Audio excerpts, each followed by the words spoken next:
Hello there. Welcome to the podcast. Today, we've got an awesome guest. His name is Joe Aurilia. He's in operations at Cyware. We're talking operational efficiency here and some other subjects, of course, AI, some recruiting, the normal stuff. Let's check out his LinkedIn.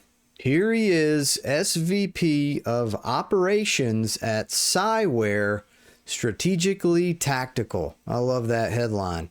Impact mindset, reality checker, GTM advisor. Let's talk about his background.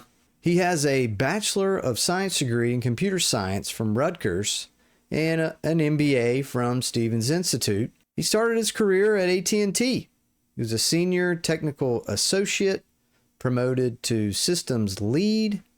Then he left there and went to IBM for 6 years, where he spent time being an IT specialist and an enterprise architect. From there, he established his own residential and commercial solar installation company to take advantage of a critical time in renewable energy. But in 2019, he came back into tech, where he's been the SVP of Operations for Cyware, along with joining SIM, which is Society for Information Management, where he's a board member. He's also a board member of Pavilion as an executive member, and they are a global membership organization for high growth operators, and might be something you want to check out if you're an executive leader. But we talk operations, we talk recruiting. It's a fun conversation.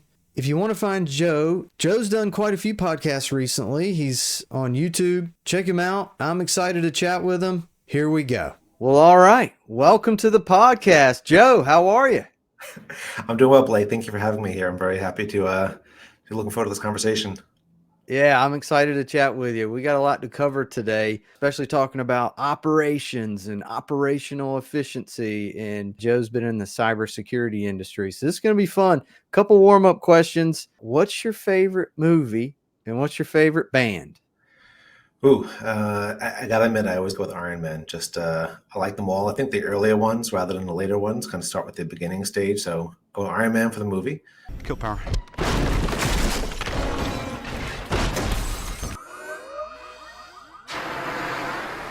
And band, I'm probably gonna have to pick what I was listening to lately, and I'm probably gonna go back with Fuel. So a little bit of an oldie but goodie, I suppose. And leave life lay down in my hands again. Fuel, yeah. Iron Man is my favorite, also in the Marvel universe. And then Fuel, I used to listen to a lot of Fuel. Are they still around? In my head, they are. So let's keep it like that. Okay, I love some of their stuff. I used to listen to it a ton. Being a 90s kid, right? 90s alternative rock, Fuel is amazing. It is. But then again, he's talking about coming around. I mean, Iron Man, he's kind of back alive as of this week. So that's big news. Yeah, did I hear he's going to be playing Dr. Doom? Right? Yeah, that was inspirational right there. And now I got to see what happens. Wait, so is Dr. Doom in the DC universe or in the Marvel universe? That I don't know contractually wise, but I guess the next two Avengers that are coming up, he will be that character. So I didn't imagine that, and that should be really fun to watch. It's going to be kind of strange, isn't it, to see him play two different characters in the same universe? I don't know. I don't think. I'm happy for him. So I love Robert Downey Jr. Anything he's in is awesome. But it's going to be weird seeing him play Dr. Doom when it's like, wait a minute, wasn't this guy Iron Man? I have to imagine they got some spicy things up their sleeves. Otherwise, why take the chance? So they'll make it so we've shifted into the multiverse and wound up on a timeline where Iron Man doesn't exist. And instead we get Dr. Doom. I bet that. How else can you make sense of it? You just ruined the anticipation I had for something that was going to occur 2 years from now, Blake. How could you do that to me? I'm sorry. All right. So, a lot of folks will ask, tell us your story. And I do want to get into that. But I was asked this question the other day, and it stopped me in my tracks. And it's become my new favorite question. So here it is. If aliens came down to Earth and they brought you in a room and asked, who are you and what's your purpose here? How would you answer that? I think survival would kick in at that point, and I would probably let them know that I've been waiting for them and I'm here to make their life happy. play the nice friendly card, you know. Okay. All right. That's fair. I was in this discussion with Daniel Miesler. We were talking about AI, and I was like, as a recruiter, should I find a new profession? And he's like, man, I think we all should find a new profession, like everybody. And he's like, but the question you should be asking yourself is like, what do you care about? What problems are you trying to solve? What's your purpose? And, you know, if aliens came down and he asked me this question, and I'm like, man, that's deep right there, you know? What was your answer? He didn't make me, and he was just riffing. He's like, this is the question you need to be thinking about. So I've been thinking about it the whole time. As a recruiter, I'm like, you know, my mission is create win-win situations, and I'm trying to help hiring managers find the best talent to, you know, solve their business problems. And I'm trying to help land candidates a 15 to 20% raise, new career they're excited about. And I'm making connections, whatever. But at the same time, it's like, wait a minute, is that even a good answer? I don't know. It was just interesting. So tell us, man, go back, just give us the short, what's your story, if you don't mind. Yeah, I wasn't sure where you're going there. I looked around and see a black couch. I didn't know what kind of interview this was going to be. You know, for me, you know, going back, I guess I kind of been in businesses for a long time, right? My dad had his own company.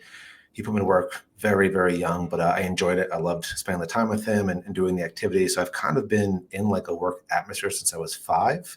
If that sounds probably not legal, but I think it's okay. So, you know, getting to meet customers, having conversations, doing work, you know, seeing how money is transcribed and how you do so those billing transactions. So it's kind of been in there for a while. I had my own companies over time, you know, consulting, iPhone stuff, helping others with business and management things. Always loved that.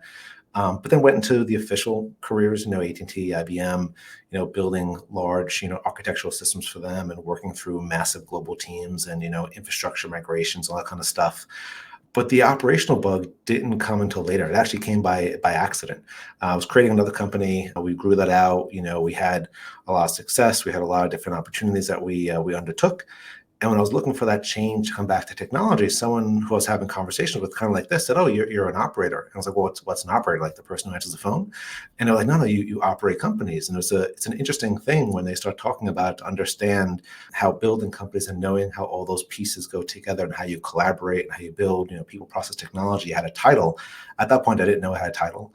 And the more I've talked with more folks in this industry, the more I learn that we've all kind of got here by accident, right? I mean, check your college list of degrees. Is there an operator degree? Is there an operations class? Is there a, you know, building a company 101 class?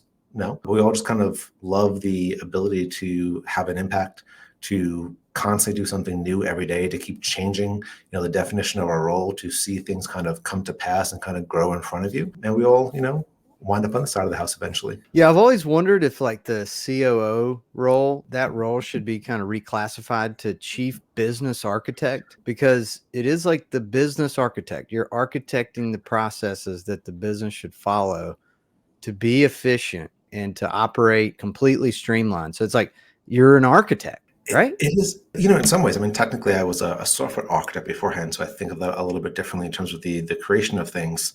You know, to be honest, most people on the other side look at it in terms of the, you know, the GSD kind of methodology, right? And at the end of the day, they call us because they want things to get done. They want things to be completed, whatever title you give it or whatever nomenclature the company happens to adorn to it. It's just the individual and group of individuals who are known for completing things, who can, you know, fill in the blank when there's a question mark, right? Here's this task. I don't know where it belongs. Is it sales? Is it finance? Is it CS? Is it marketing? We have no clue. It's clearly an operations thing, right? So just throw it into that bucket, have them figure it out, and, you know, come back with an answer. Never a dull moment in your world then, I guess. When there's dull moments, you start to get really concerned. Some might have panic attacks, not me, but you know, it's usually not dull in business, especially if you're growing and doing lots of things. There's not a lot of time for dull. Maybe during a holiday, perhaps, but other than that, not much dullness. How'd you land in cybersecurity? You know, to be honest, I was doing networking, having conversations. I was looking for a change at that point, and people just you're talking to different folks. You're sharing what you do and what you want to do, and old-fashioned networking, very similar to recruiting, right? Someone comes to you with a particular role. You use your knowledge, your connections, your intimate understanding about what people are capable of, and you kind of just connect people together. So a little bit of some old-fashioned people skills. Nice. I was listening to some of your other podcasts that you did recently, You guys are talking about RevOps, deal cycle, management, operations, what's going on in the contract space. You talked a lot about Salesforce. What trends are you seeing in terms of like deal cycle, deal flow in this market? That's an interesting question. I think it's something where a lot of individuals, a lot of companies, and I'm not trying to generalize, so to speak, though, but you get so involved in what you're doing that how often do you get to pop your head out of your company for a moment and say, hey, what's going on? Like, what does this look like? Am I in the right direction? Let's do a sniff test. Let's see how we're going. You can have quarterly reviews, you can have, meetings with your team and everything. But I think to truly remove yourself from the situation to say, hey, like, how is this company doing it? How is that company doing it? What's going to happen out there? I think a lot of companies themselves don't spend the time to do that, but I think others external in the industry have been doing that, right? We're seeing a lot of conversation around, revenue architecture, go-to-market motions, methodologies, other types of collaboration activities, the way SaaS is going in the future. I see that being different, right? I think we're going to transform from, hey, this was a SaaS business. We are doing things to understanding more about the intimacies of the conversation, right? The true competitive nature of your product, the life cycle of the product, the way you are, having the client relationship from the start to the end, and how things just don't end after you sign the paper. I think the maturity of understanding how you kind of keep that connected thread going is something that's going to take some time to mature, but it's also going to be different for each business, right? If you look at a more generic SaaS service where there's 20 different options, right? You really want to hold on to that customer and kind of keep them there because they have an easy ability to switch. So how are you maintaining features? How are you keeping up that conversation? Whereas if you have more of a bespoke SaaS product, you may not have the same competitive forces, but you still need to have a happy client, right? So how much effort are you putting into nurturing use cases, ensuring utilization levels are up, and kind of monitoring that customer environment to ensure they're getting everything they expect, and kind of building that partnership up in order to get more referrals and more white papers and everything else. So I think the care and diligence that goes into the entire life cycle will be increasing over time, and that won't initially result in an increase in profitability. But I think it's more of a longer play, right? You have to kind of look at it in terms of, hey, do I want to be here for 10 years? I want to be here for 5 years. And what will it take to get there? That's a tough one right now. Everybody's trying to figure out, okay, what are we going to do with AI? Because how's this going to impact our business? And everybody's doing like an API integration with ChatGPT and saying, yeah, we're an AI company now. And it's like, okay, well, what does this mean? So is there anything, and we'll talk about AI, I promise. I'm going to give you plenty of time. But is there anything happening right now in terms of like new contract terms, wordsmithing of the terms, anything you're seeing? Certainly. We procure a lot of software where we are today, right? We have, I spoke about this beforehand, probably like 170, 180 different applications. So we're talking about seeing a lot of vendor agreements, contracts, renewals. There's some common trends in how people do these modifications. What I think is really pointing out is that when in the last, let's say 5 or 10 years, has there been that much of a monumental shift in the potential of the way data flows through a SaaS system, responsibility of ownership, the liability, the way it can be reused, in other systems later on. That hasn't occurred as of late, right? So we all probably got content in the way we do things, the way we ship paper, the way we're having conversations. Well, now as a world kind of waking up to, this whole thing changed. How do we cover this? How do we cover that scenario? What do we do with data privacy? There's lots of different laws coming out. There's international considerations. So I think I think we're still at the nascent stage of a standardization around the nomenclature. What is true AI? What is a true LLM? What are you actually doing? When do you have to notify? When do you not have to notify? How do you manage information? How do we get around common terms for the data relationship between the client and the product? I think we have a lot of road left to travel still on this one. For sure. Everybody does. Well, so I just established my own recruiting agency here. So how are we going to get a contract approved with Cyware, my man? What's the process? That's rather on the spot, Blake. Hey, man, you got to use the opportunities we're given in life. You are talking to an operations person, so I don't like doing things twice. So I'd ask if you could kindly use our paper, since we already have a contractual agreement. If you sign our paper, it'd be a lot faster. All right, well, I got to talk to my wife about that. So she's got to read over it, and she's like operating as my legal chief administration officer. So, and my daughter too. She's actually our CEO. But yeah, I'll get back to you. Send it over and we'll get back to you.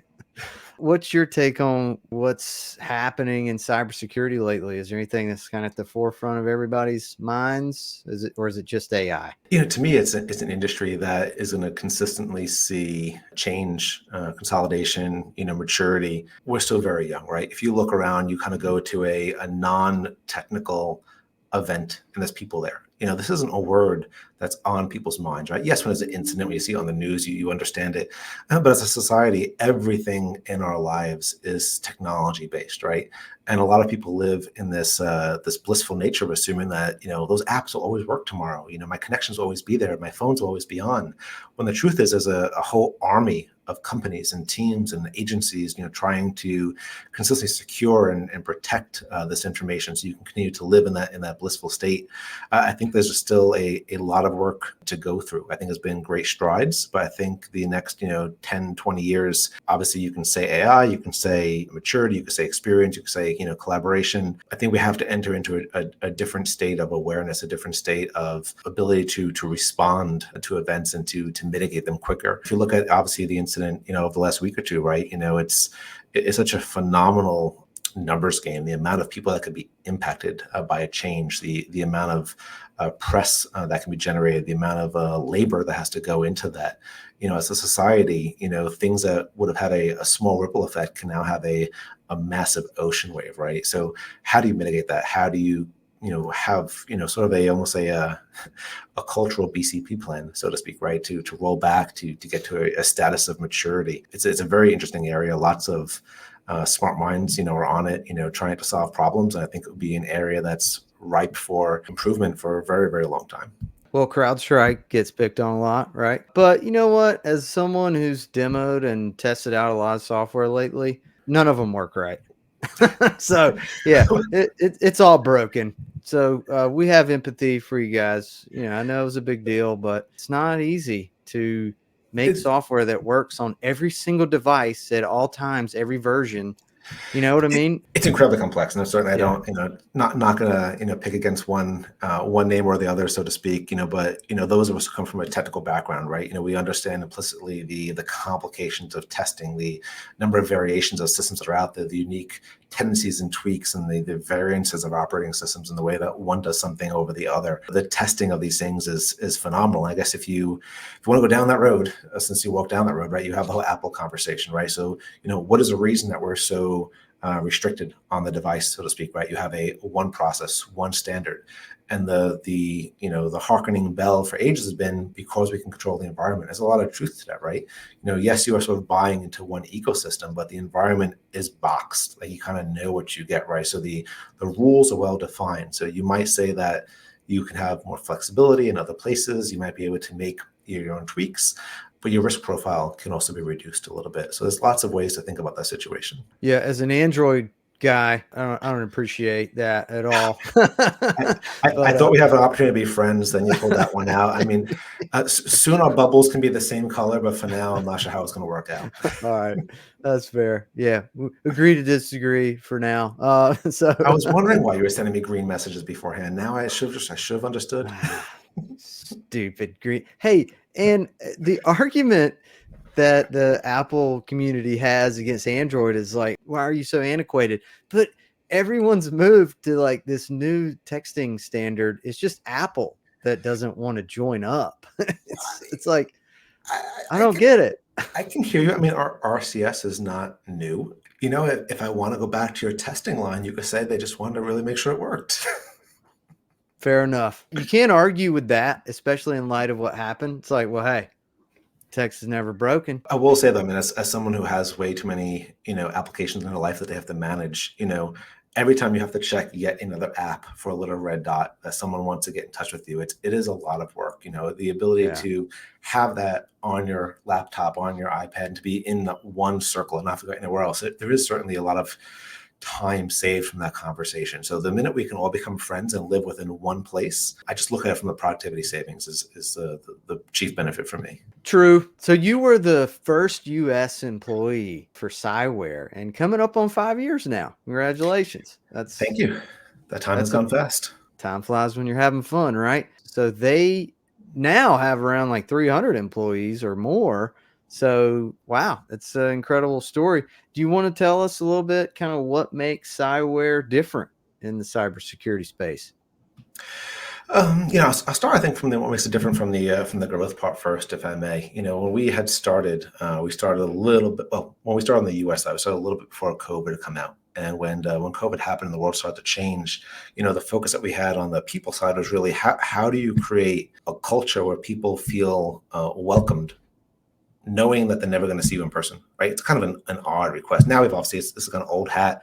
People have been going through this conversation now for a few years, but really focusing when you're growing a team, think about it like growing a seed, right? You put the seed into the pot, you try to press lightly with your fingers, you water it every few days, you try to nurture it and make sure it's safe, you put it in the right sun. People and companies are no different. If you rush into things, you don't get the results you want. And I think what we focus on, especially heavily in the beginning, was how do you grow those people? How do you bring them together? How do you make that a strong structure? And then when you transit that to the cybersecurity aspect, by enabling your people to be strong, by enabling people to work together, to collaborate, to have that communication, up and down the stack, I think that's how you're able to do incredible things, because you have people working together as a unit. And that's been an important, sort of a mantra for me, right? If you look at some of the things I've said before, the people, process, technology part, you can have the best process and the most awesome technology, but if you leave the people out of the equation, you're kind of dead on arrival, which is unfortunate. We're all still here. AI is not going to, off us anytime soon. So focusing on that, I think, leads to better products, better collaboration, better ability to serve the client, better ability to respond in times of incidents or fire situations. Those are kind of my thoughts. Yeah, if you can get that right, that's incredible. And I was looking, so the U.S. based office for Cyware is in Jersey City, right on the Hudson River. And pre-COVID, I was actually traveling up there. It was like every 5 or 6 weeks I'd go visit a client for like a couple days, client meetings. I kind of missed that. There's a big return to office mandate, and that's been happening for past year and a half. But if you can actually be really good at running a virtual, like 100% remote company, keeping people engaged, it's an art, it's a science. So if you can get it right, kudos to you. Any secret sauce? Honesty is one, I think. Especially nowadays, we all have access to more information. People are very skilled. Just be straight with your team. If you have something complicated that you're going through, find a solution together, right? I like to operate in what I've always considered like a titleless society. I mean, many people on a call, many different titles, many different departments. We're on the call to solve something, right? That's what we're focusing on. We're solving something. There's a problem, there's a situation, there's a growth activity. That's what I want to talk about today. I think that is a key differentiator to kind of making change, is to focusing on what's important. I do believe, though, the in-person things are incredibly vital. Of course, airplane tickets are expensive, hard to get people from many states together. But when you do, there's certainly just sort of like a magic people energy that kind of occurs, right? You do tend to, I think, get a little bit more done when you're doing certain working sessions. You get to build up that rapport that is not impossible online, but it's certainly harder, right? So imagine, we're in an office together. We go out for lunch a few times when you first join. Like, we're going to know a lot about each other, right? We're going to be able to kind of have some jokes, have some conversation, kind of understand how people respond. What could have occurred in maybe, 3 half-hour sessions might take you a few weeks over Zoom. Very true. Yeah, people feel like they're on an island working remote. So it's good if you can do like at least like once a month or something, once a month, once a quarter at worst. Once a month, once a quarter, 30-something states. I mean, unless I could send you the expense bill, we'll have to see how we can make that happen. I know, right? Yeah, it gets expensive, but you are saving money on office space. So True. yeah. So Cyware, right? They've got an AI product, and it looked pretty cool, right? Quarterback your cyber defense, and you can engage with your own LLM or existing LLMs, and it had pre-programmed responses like incident response. It's really well named, quarterback your cyber defense. Overall, I mean, we talk about AI a lot on this podcast, but are you like really optimistic about AI or pessimistic about AI in terms of just job creation? It's a fair question. You did warn me in the beginning you're going to head down that road. So in fairness, I guess it's fine. I'm not worried about job creation, but I would go with the standard line of jobs changing, right? I can't see entire professions being wiped out. I think that's not going to happen. I see the way work is performed being modified. I see things being quicker in some fashions or maybe more prolific in others. But think of it this way, go back a little bit more generic in terms of the analysis. Giving someone a laptop versus a desktop, right? Able to do things more mobile, bring work home, work in different environments. And you say, okay, instead of a laptop, I give you a cell phone. Do work even more places. We've constantly been enabling people to do more. You had an older email type program. Then you had more modern email type programs. You had Slack, you had communication, you had a Rolodex, now you have Salesforce. We've constantly been enhancing people's ability to be productive, the way you work, the productivity of work. That's constantly been being modified over the course of time. AI is certainly a level up, right? You're having this much larger sort of like second brain that you can ask questions to. And that certainly is going to facilitate things to be quicker. But are we at the point yet where we're relying on it 100% to make all of our decisions for us, to run a company, to collaborate and make people work together? No, but can we use it to do things faster? Can we use it to write memos or analyze data or do research for us? Yes. So ideally, again, maybe not for all roles, but if you can offset I don't want to say busy work, but the work that takes you more time to do that maybe really isn't thoroughly enjoying to you, and you spend the making up of the time on the actual people conversations, meeting your clients, having conversations, having QBRs, working with your team, collaborating, brainstorming, architecting, that would be a net win, for companies, right? Because you're spending more time doing the activities that a true human can only do, and that cannot be outsourced yet to some other, being or entity or whatever it happens to be. So I would hope to see that occur. I think some positions, obviously are more at risk than others, but that does give an opportunity, hopefully, for folks to move into those higher positions and then be able to gain and participate even more. Yeah, I agree that there's a lot of fear that AI is going to replace people. And I don't know, I just think there's going to be a resistance, especially some of the tools that I've tried out, like an AI interviewer versus me doing it. Why don't I just let the AI do it? I found that people have been very resistant to even participating in it. Like they just don't want to do it. It's like calling in to customer service whenever you have a problem and you're just like trying to hit 00000 to get to a person. It's like, I don't want to deal with this AI. Like people want to deal with people. And I don't think that's going to change. I'm going to be a little different on that, I think. So I agree in certain things. I think it makes entire sense. But if you think about, let's say, ordering food, for argument's sake, right? Would you prefer to make your super complicated coffee order on an app or have to wait in line and then try to reiterate this very complicated thing of syrups and sugars and mixes? I mean, in those kind of instances, the technology really does enhance your ability to get things done faster. What is the value of you spending a minute to explain something, someone spending a minute to consume that, then document it into the register and then serve the order? So in those ways, I think that the automation is really useful for us. But for the, getting people to buy in, have conversations, make complex purchasing or collaborate or make things that are truly impactful and new, then yes, I entirely agree with you. That people-to-people aspect really is a differentiator. If I want to buy a product and it's just a cold touch with an AI versus I could talk with someone and I feel they actually care and they're going to be there, they want to service it. It's a different experience, similar to buying a car, right? You can buy the same car from multiple places.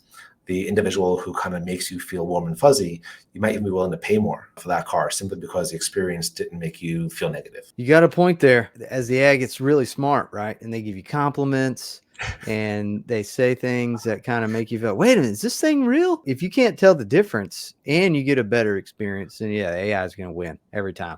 So it's probably going to get to that point, and then we're all kind of doomed. So separating ourselves from the AI conversation here, there's another topic that I wanted to bring up, and I got to chuckle. So I was looking at Cyware, right? And it's a threat intelligence platform, right? TIP. It's a threat intelligence ecosystem. So TIE, there's something on the website, and I need to familiarize myself with this. Maybe you can help us understand, but it's ISAO and ISAC. These are acronyms. And then there's also, it's a SOAR platform, competitor to Splunk. And then I also was on a podcast the other day. Someone mentioned another acronym, CTEM, Continuous Threat Exposure Management. Who's making up all these acronyms, man? I mean, who's making all these up? Is this just a marketing play to try to be different? Like, I mean, where are these coming from? you're asking the wrong person. I mean, I started in telco, right? So for us, like, when you started in your first week, they gave you like a book. It was 400 pages. That here's the acronyms you expect to learn. So my life has always been acronyms. I don't think people are making up acronyms, so to speak, though, but it's just how things can be more easily communicated, right? But it is very esoteric. I had a gentleman ask me a few weeks ago, and like, well, how do I know if someone needs, this product? And when you get to that level of complexity, it's almost like, well, you kind of know if you need it or you don't need it, right? Like you know if you need to buy a car, you're going to ride a bicycle for this week.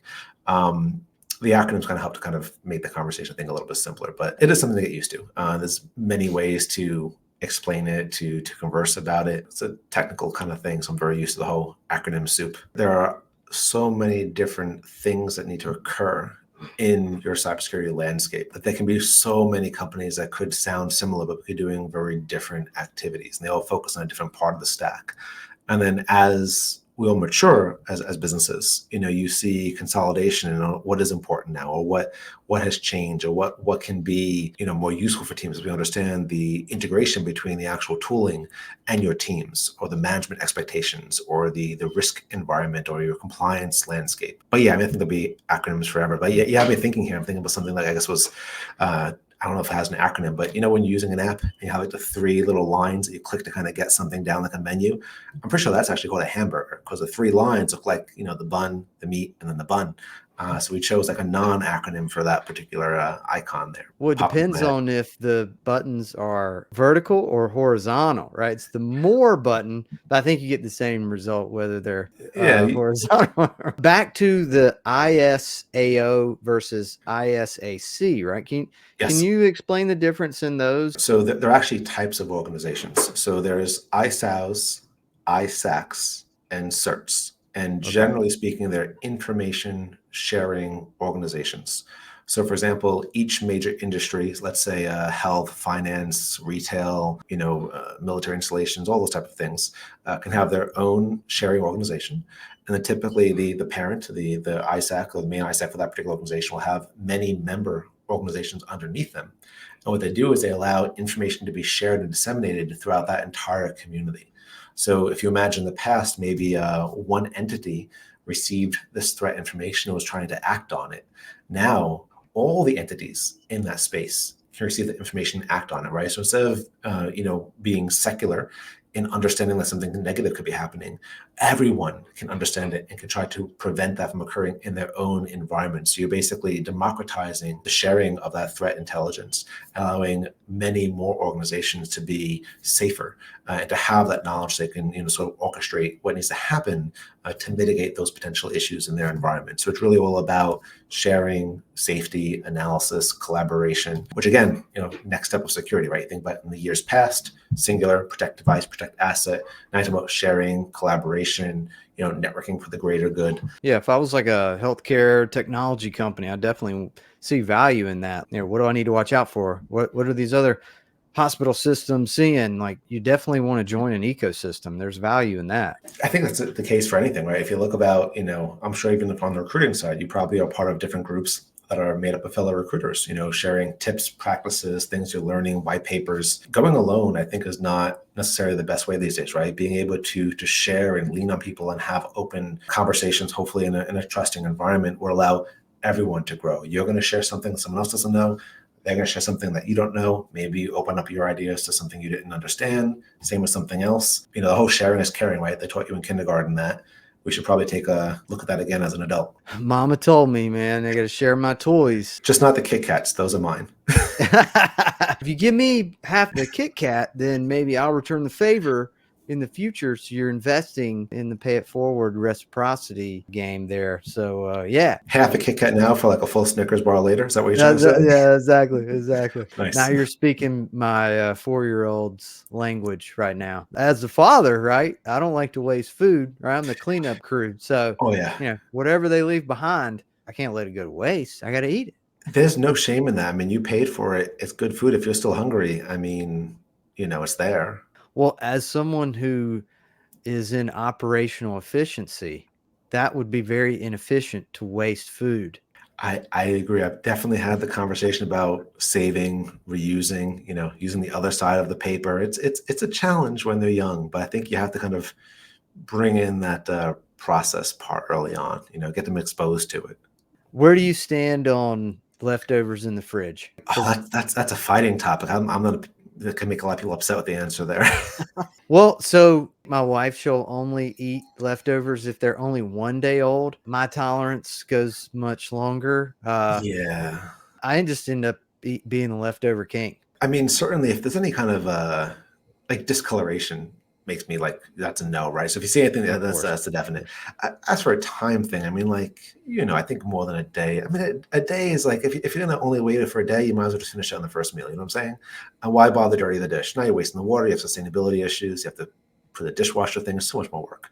I think you can have a longer period of safety there. Well, I asked one time, it was a restaurant, and I ordered chili, and I was like, hey, just curious, how often do you have to, if you make chili in batches, how often do you have to throw away the old chili and make a new batch? Like, oh, it's good for 7 days. I'm like, 7 days. At a So restaurant, that would that's scare me. that's a stretch for me. I'm like, 3 days. That fourth day, I'm a little wishy-washy on it. 5 days, it's in the trash. I mean, if it's in your house and it was a controlled kind of environment and it still looked fine, I mean, that's a different question. But like for a restaurant, if you're paying money for it, like I think 7 days that's a little bit of a gamble there. Yeah. If you're getting 7-day-old chili, I think I kind of want a discount on the meal at that point. I know, it should be right? the same price. Exactly. Yeah, the fresh chili is full price. 7-day-old chili is half off, right? That makes perfect sense to me. So I think it's 10% per day, so it's 70% off. okay. Well, when are you starting your restaurant? Your chili kitchen. I'll come eat there. It wouldn't be chili, but that would be fun. So let's talk about the job market, because I get to see a lot of interesting interactions with candidates about, everybody's on the market basically. So I just started my own agency, right? It's called Hyperdrive Recruiting. And what I was trying to do is go through everyone in my network and reach out and make the announcements, right? Spread the word phase. I had like 4,000 phone numbers in my phone and trying to text everybody. So I finally finished all that up yesterday. After all that, I mean, I basically have one job order and like hundreds of candidates that are like, actually, I'm looking for a job. The market just seems to be, it's crazy right now. What's your take on what's going on? Only because you started with this earlier on, I have to say you probably would have had more orders if they were blue bubbles, not green. I'm going to have to go back to the AI topic on this one. It's interesting. I think there's a lot of folks out there who are looking for a change. When you go to events and you're having conversations, everyone's hanging up some shingle about, hey, what's going on out there. I want to be informed. We have, I think, the stage of creative titling that's out there. I think I saw a little kind of graphic the other day online about, I used to be called X, but now I'm like, the master of wizardry for, whatever. Trying to uncover the truth about what is an individual is harder these days. What did you do? What kind of impact did you have? What kind of results did you obtain? I think that the challenges are stacking up on both sides of the fence, both for those who are looking for positions. I think it's harder for them to find their matches. And then also for the entity that is hiring, I think it's harder to understand, is this person a good fit? Are they going to work out well in our environment? Or are our expectations aligned at this stage? And I say that after interviewing a lot of folks, right? I've interviewed hundreds and hundreds of folks for this company and in others. So I've had a lot of these conversations. And I think that's something where, yes, you could say AI will help you in certain cases, but I think you put a person to a person in a conversation, a certain person to at least to the candidate in the conversation, you're going to get a whole lot more out to understand if that person is great for the company. That's a time-intensive task, right? You have to put some love into it, put some care into it. But I think if you do that, back to kind of like the seed of growing a team, growing a company, you will have just multiples of more positive results in return on that investment of time. But I agree with you. I think it's a crazy market. I think there's lots of folks that are looking. I think that the matching is a challenge. I think that we're kind of at a lack of technology at the moment to truly understand, what is open and who is looking and how you kind of move them together, right? We've kind of consolidated on LinkedIn, but it's still very hard, I think, to make those matches. It's almost like we need to have a superset application that kind of gets integrated to these toolings. It's kind of like you fill out, and then that does some kind of pre-sorting. But when you're seeing JDs out there, we've all done it, right? It's like a kitchen sink. And I want the person to be an astronaut, a biochemist, and I also want them to have 2 Nobel Prizes, but they should also be good at changing the K-cups in the coffee machine. It's really hard to kind of make that happen. It is. I was in a discussion and back to AI, but one day it's theorized that instead of interviewing for a job, you'll basically spend a week with the AI bot that's trying to evaluate you as a human. And it's going to do all kinds of things, right? You'll play games with it. You'll watch videos with it. It'll watch you, produce whatever, your Excel work or your code. It will throw challenges at you, and you'll spend 3 to 5 days actually just hanging out with this AI. And, it can be fun, right? It's not just like sitting there drilling you with questions, but it's watching what you react to as far as like funny videos online. It's watching your reaction to news headlines and what you find offensive and all this stuff, right? And then at the end of this AI interview, it'll produce a 75-page, 100-page document about you and what you're capable of, strengths, weaknesses, and give you a score. And then companies could basically use that score and all the attributes, all the data points that it got from that, and then match you to jobs at their company. Okay, well, let's walk down that road for a second. Okay. We have the data privacy concern of watching everything you're doing that's not work related for several days, right? So that's a huge question there, right? I mean, you basically giving them carte blanche access to your entire screen at that point, right? To record everything you're doing. I'm assuming you're targeting, eye movements and everything, looking at different aspects on the screen. Like, this is a whole lot of questions if that would even be passed from a legal point of view. The other part is, let's say, assuming society got to that point and that was actually an approved metric. How do you apologize for your sins? What if you, for example, got a bad score the first time? Does that mean you're not qualified for anything forever because you maybe you were tired, or maybe you didn't respond to the right things, or maybe the news cycle that month was one where nothing came up to actually elicit a appropriate response? So, I guess if you're being more technical on it, to grade people on the subset of data that happened to cross their screen at random over the course of a period of time, and then kind of stake their life's career on that, is a challenge, because the subset of data is going to be different for every single person. Now, if you sent the same subset of data to every single person, and then your judgment based on that, that would be a little bit better, I think. But then you'd have to have a lot of data and scientific evidence that that is the right subset of information. So the same way you take like 360-degree surveys or PCMs or other things to understand, who you are, how you integrate, how you collaborate with others, how others collaborate with you, I think you'd have to have a lot more science behind it, I guess, to prove if that is a valid methodology. Yeah, I'm sure there's companies that are trying to make that right now. And the one that will win is the one that has the most tried and true, data. Whoever they recommend as a good match for whatever the role is, if they have a track record of success, that platform will become the de facto standard, right? But yeah, so we're in the future here. We're way in the future. I don't want I've got a lot of privacy concerns when you're saying recording your entire screen for a few days. That's a lot of questions there. Well, let's just say it comes in waves, like sessions, like an hour or two at a time. But I love that you played devil's advocate there, and probably going to be thinking about this for a while. So I was looking at Cyware's website, right? I visited the open positions page. I saw you had 8 openings in the US. You got 8 openings in India. Offshoring and nearshoring is a hot topic lately. It seems to be a lot of companies that are transitioning roles more nearshore or offshore, as opposed to hiring in the States because it's cheaper, and maybe employees are a little more productive and they complain less. But why do you think so many companies are deciding to hire elsewhere instead of the US? I think we're all trying to get a lot done in a short period of time, right? So if you look at, your 24 hours a day, if you can pack more within that time frame and potentially at a lower cost, that does technically get you to move ahead a little faster. You get to move that progress goal, a little bit more each and every day. So I think it's all about optimization. Same way you might optimize your internal processes or your internal, cadence of communication. You can find ways to do more work in a short period of time or for less money. I think all companies are naturally going to head in that direction, simply just from a fact of needing to save money and get things done. Now, Where I see some complications could be, how does that work with your team, right? Are there any language complications? Can we get past that?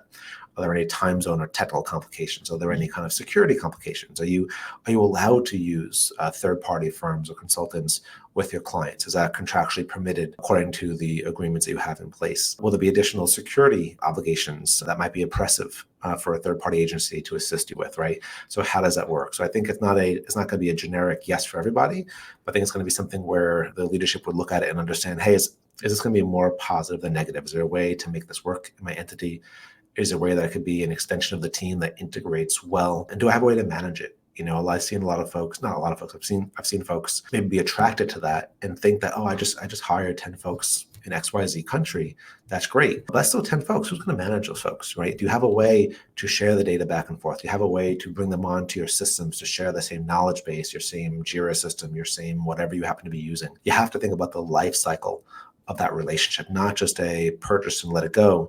How are we going to manage that in your company? That's back to operations. We're going to look at it not just from this one little aspect now that makes us feel happy, but how do we manage the entire life around this activity to make the business be successful, right? Our horse in the game isn't just operations. Our horse in the game is make business successful.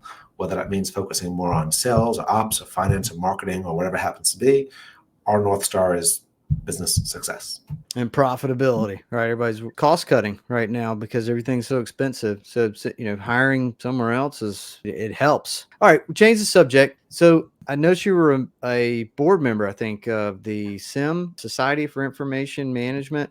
And yep. I just joined another organization called NC Tech. And maybe they're like kind of similar. Can you tell us about SIM and what are the benefits of being a member? Yeah, certainly. And you could technically be a member of both.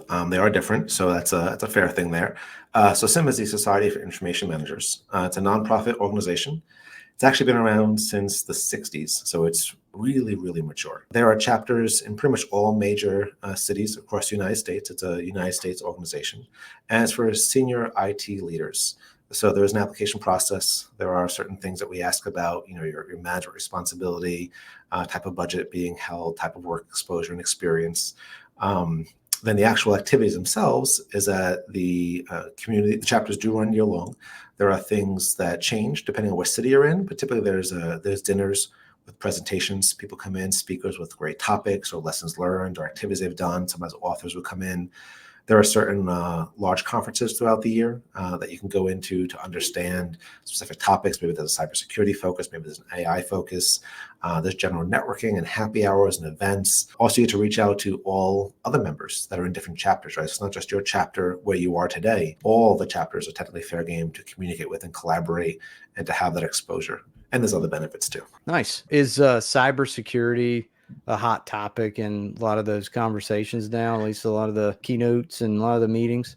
It is actually. We've had one or two conferences that were focused on cybersecurity, a lot of vendors, a lot of conversation. So it's certainly one of the hot ones there. Cybersecurity, AI, transformation efforts, those are always nice and spicy. Oh yeah, very right now. So you've got a computer science degree and from Rutgers. So, and you also have an MBA.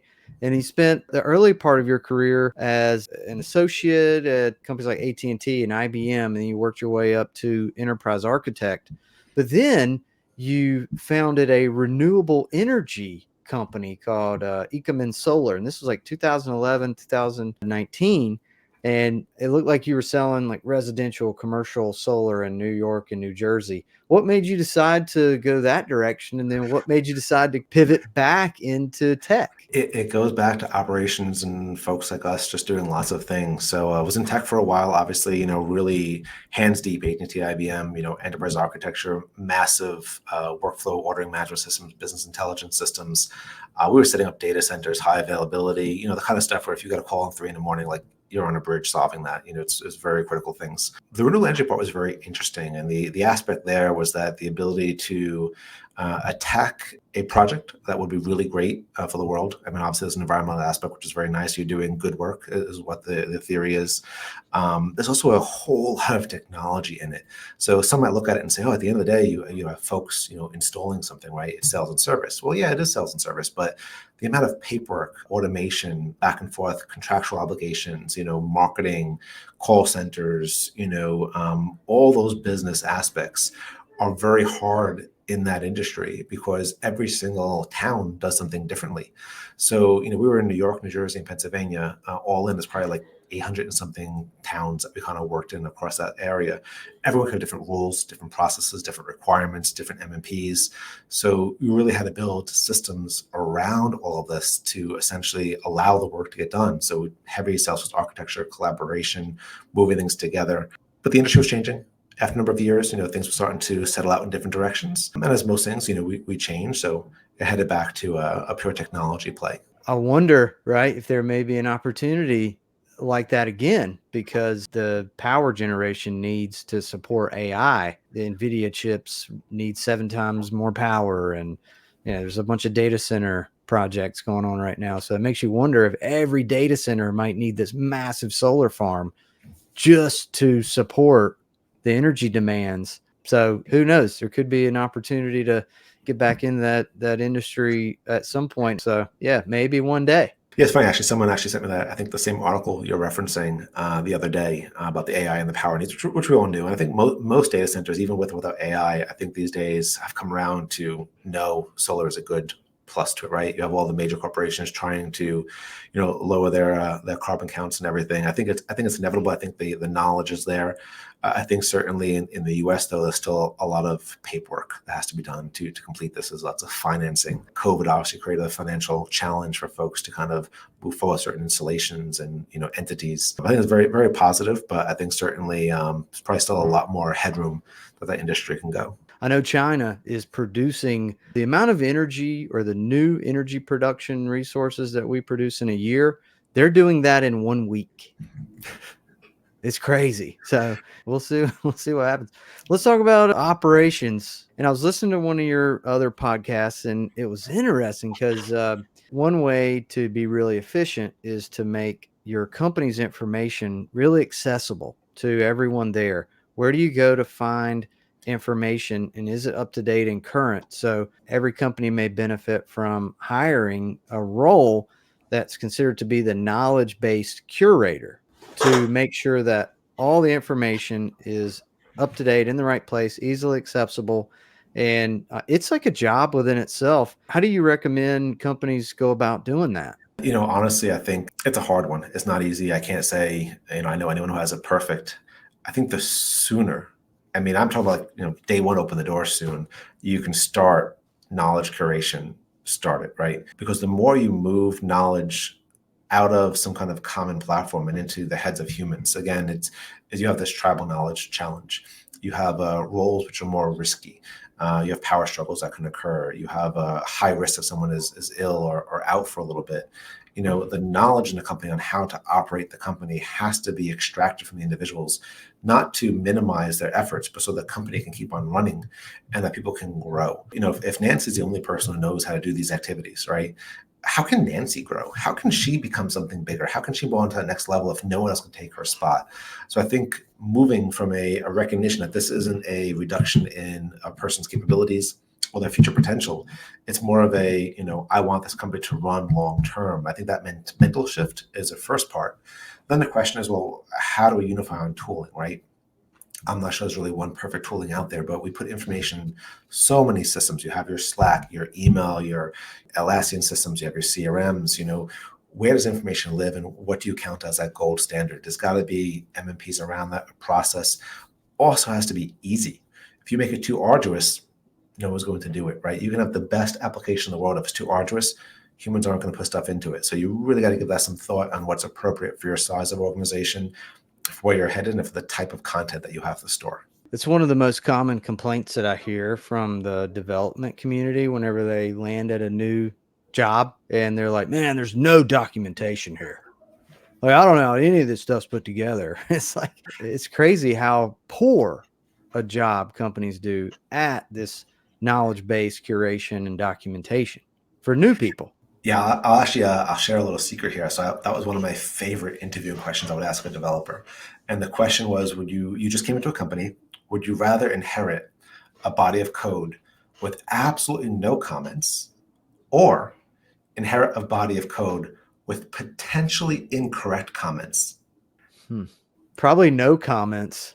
I wouldn't want to be, I don't want misinformation. I'd rather have no information than misinformation. What's the right answer? I'll say there's no right answer, but the thought process by which an individual answers a question is the actual test to understand why they're going one way or the other, and if they're really trying to weigh the conversation. That will allow me to understand their experience in kind of dealing with complex code bases.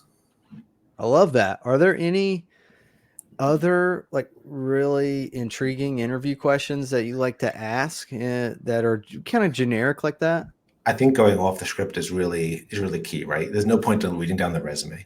I want to understand how they act in situations as well, right? So if it's a high pressure role, I want examples of high pressure activities that have been performed.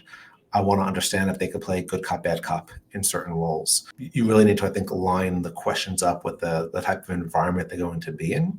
I think you want to also give them an opportunity to share things that have nothing to do with the role, to kind of just understand the working relationship. So what would you consider to be a great management style? Or what would you consider to be the way that you would deal with an employee who wasn't performing to the level of expectation, and you're the manager? Having them answer those more challenging questions, I think, is certainly very fruitful. No doubt. Yeah, behavioral questions. They're the hardest ones to master and the hardest ones for candidates to answer, because the moment they start talking about this generic way they would handle it versus a story about a way that they did handle it once upon a time, that's where everybody goes wrong. You can't be generic. You got to tell the story about something that actually happened. That's the best way. Yeah, you got to show the impact. Yeah, exactly. Back to operations here. How does your process improvement and like operational efficiency mindset impact your personal life, right? Do you have any daily routines, any hacks? Calendaring is key. You cannot let your calendar own you. That's a really bad thing. So get your calendar in order, sit down, spend an hour right now, find all the holidays that you care about in your life, block them perpetually for life, recurring. Holidays, wife, kids, family, birthdays, special events, anniversaries, block them going forward. Halloween, block it going forward. All the things that could upset you in the future, block it going forward. Calendly, great tool. I'm sure I know there's others. I happen to use that one. Set up as many types of events as you want, structure them, urgent meetings, later meetings, current meetings, 15 minutes, 30, 45, 60, in person, not in person, buffers, not buffers. Just understand all the ways that you collaborate with others in your life and just automate it, put it out there. It's like hiring an EA. Another tool, Reclaim.ai, really great tool. I know it works with Google. I don't know if it works with Microsoft at this time, but essentially it could merge multiple calendars together and do kind of like bidirectional syncing, but also with conditionality. So you can find a way where, yes, you have your work calendar here and your personal calendar there, but you are only one person, right? Like your body can only exist in one place at a time. We haven't mastered, the multiverse yet. I guess Tony did, but we haven't kind of figured it out. So you can do that. You can show things the way you want to have them situated in each calendar. You'd be very powerful, I think, with that too. You also have a more of a security stance. So let's say we have a lot of applications these days that want to book things for you. They want to know what is your free busy time. Don't give them a regular calendar. There's no reason these applications need access to your personal Gmail calendar. Create a separate Gmail account. Make that just have one busy calendar, shove in your information to that calendar, but only as busy, don't put any content, and give access to that dummy account to the other applications. Everyone's happy, everyone's solved, and you've reduced your exposure of an incident. Great advice. Yeah, I'm a big fan of the calendar booking links and like time blocking. I'm always trying to talk to my wife like, hey, what's going on this week? Like, do I need to be available for such and such? And I'm like, okay, well, let me block my calendar. Because if you do use a calendar booking link, you have to be very intentional about what's open and available to be booked. But yeah, I've got like 6 different links, right? So depending on, you want a phone call, you want a video call, booking podcasts now with a calendar booking link. And yeah, it's like calendar management becomes its own life hack. You don't have a shared calendar with your wife, so you can kind of just see the events pop up and then kind of book them elsewhere? I'm absolutely. going to have to look up this app you just mentioned, Reclaim AI, because I've been trying to figure out how to do that. That could be the secret sauce. Is there a fee associated, or is this a free app? There is a fee. I do have a referral code, but it is a fee, but I think it's accommodating. Joe's into affiliate marketing here.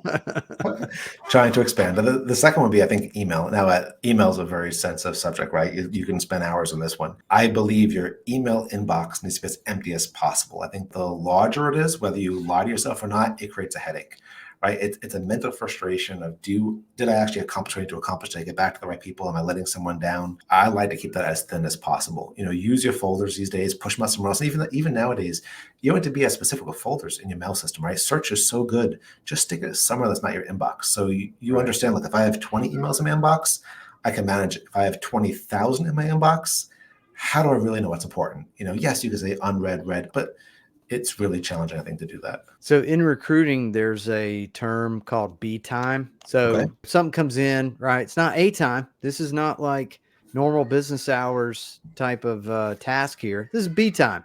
Well, I rebranded that. Now I call it TV time, because this is the stuff that I do. When my kids go to bed, here I am watching TV. Maybe I got my laptop out, or I just got my phone. Then I go into my TV time folder. All right, what do I got here? What do I need to do? So create yourself a TV time folder and put the non-urgent task in there. And like you said, keep your inbox cleaned up for sure. I'm a big fan of that. Or even move your inbox. If you have to do something from your inbox, move that into a task in your task management program, and then archive that email so you have it clear. Otherwise, technically, every time you go back to your inbox, you're context switching for no reason. You're reading that message, even if it's for a few seconds, and then you're mentally saying, oh, I don't need to worry about this again. But why do you have to spend that time? Why that mental frustration? If you know that I don't need to worry about this for a week, stick that in your test management program, schedule it out, and now you physically don't have to look at it again for a week. You physically don't have to have that mental frustration or that context switching. You're right. Yeah, every time you go to your inbox, you see this long list. You'll constantly sit there and click on them and be like, okay, what's this one? What's this one? What's this one? What's this one? The more you can categorize and bucketize them, the better. Good advice there. And if you're in a work environment, filters. You might be on a lot of lists that you may not need to be on, or you need to be vaguely aware of. I must have 40 or 50 filters on all of my Gmail accounts, right? It's very useful. You send things out. Then instead of looking at things that aren't really critical every day, maybe look once a week. So you've maximized your time. You can maybe do that when you're in other activities or whatever. It's just trying to little hacks to kind of save you time that doesn't derive major value. Hopefully the AI eventually does that for us. But till then, email hacks. We shall see. Yeah, good advice. I love it, man. I'm an operational efficiency nerd myself, but maybe that's what makes a pretty good recruiter, is people who can organize and operate efficiently to begin with. So maybe that's a piece of the puzzle here. Is there anything else that you want to chat about? I've kind of got through all my questions. You started with aliens, so I wasn't sure where we're going after that. But I think you hit a lot. I guess you have all the stuff behind you too, so I guess now it makes sense. We went over a lot of topics. I think I might say, just in closing, operations is a very interesting area for people. I think there's a lot of opportunity. I think that we're now in a position with the amount of content that is out there that many more people can get into that type of industry. They can learn things, they can explore. There's lots of great communities to share details. Nowadays, people who want something, the only thing assuming they have an internet connection, the only thing stopping them is really just kind of searching for it, right? Just to find information, reach out, have conversations. It's all there for the taking. How can folks find you, and what should they try to connect with you about? At the moment, LinkedIn is the platform of choice. So that is where I have all of my things. So, feel free to reach out to me there. Contact me for saying hi, maybe commenting on this, love the podcast we have here. Also for any kind of advisory stuff, go to market, operation related, happy to have conversations on how perhaps, help scale your business, answer your questions, and get those complex things solved. Awesome. Well, it's been fun, Joe. I've enjoyed it, man. You've been a great guest, and thank you for coming on. Thank you very much, Blake. Terrific round of very interesting questions. So I appreciate the diversity. You're very welcome.